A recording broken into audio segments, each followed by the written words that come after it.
News and views with Salam Media, and finally, finally, after months and months of lockdown, we're going to be talking to Ridhwaan Suliman, and Alhamdulillah, he's going to give us some good news for a change. Assalamu alaikum, Ridhwaan. Welcome to the program, and nice talking with you.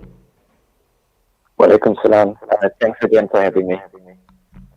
Always nice to talk with you to give us a reality check on the COVID-19 situation. Alhamdulillah, we're now sitting at level 1, which is good news. Talk to us about the figures and how good we're looking. Yeah, so all of the COVID-19 indicators are on a sustained decline right now, and the numbers are looking most encouraging.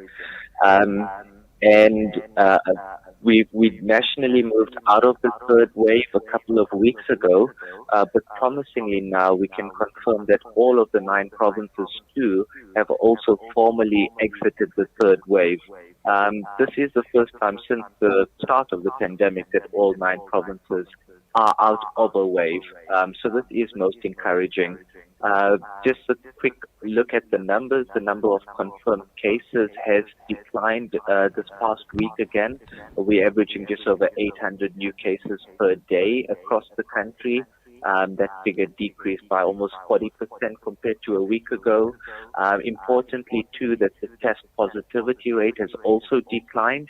It's down to under 3% at the moment nationally. And this figure, too, is at the lowest it's been since it's reached this level just before the beginning of the first wave back in May 2020.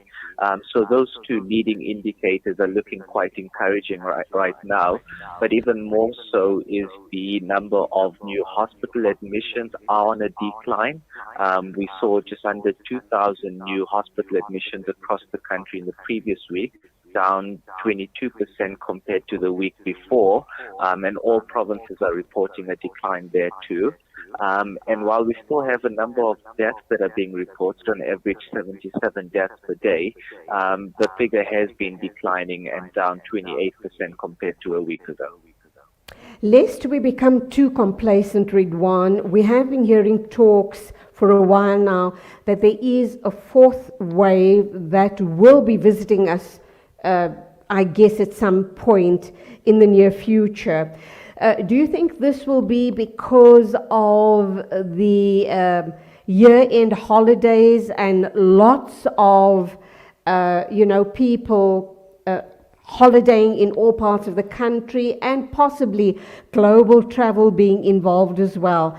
Paint us a picture of what you think is, the 4th wave going to be looking like. Is it going to be as bad as what we've experienced already?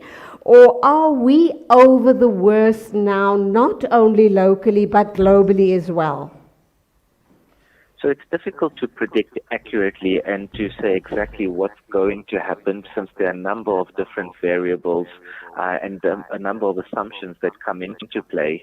I think if we just look at South Africa's trajectory, the past 3 waves have been quite regular and cyclical, and given that trend, it's likely that we will see a 4th or possible future resurgences, possibly towards the end of the year.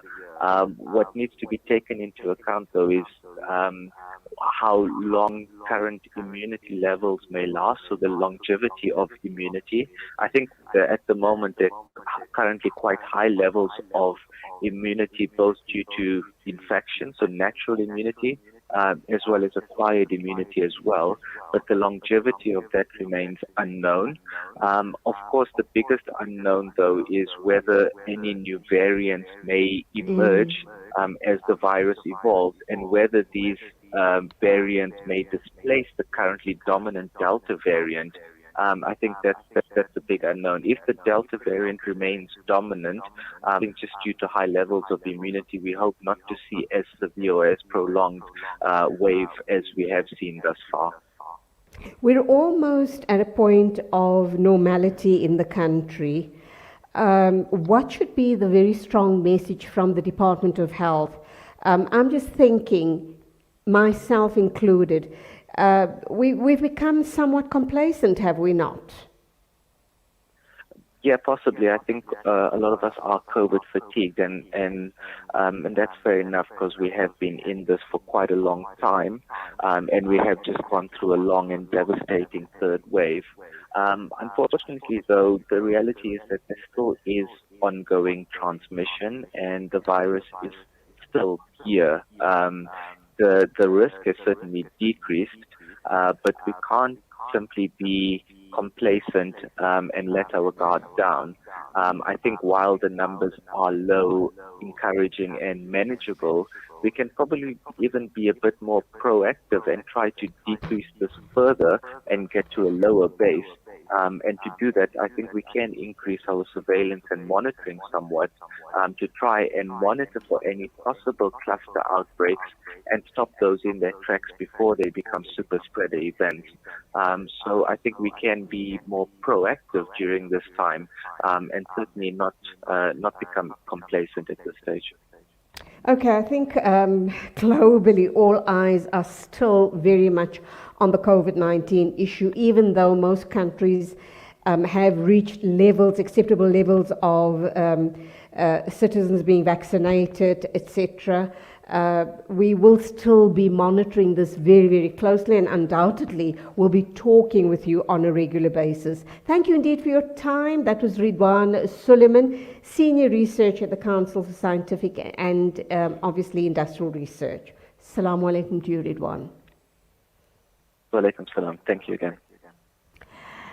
9:48 exactly. We're going to be wrapping up by crossing over to the Middle East. We'll be talking with Abir Zayad at the Al-Aqsa Masjid, inshallah. Stay with us.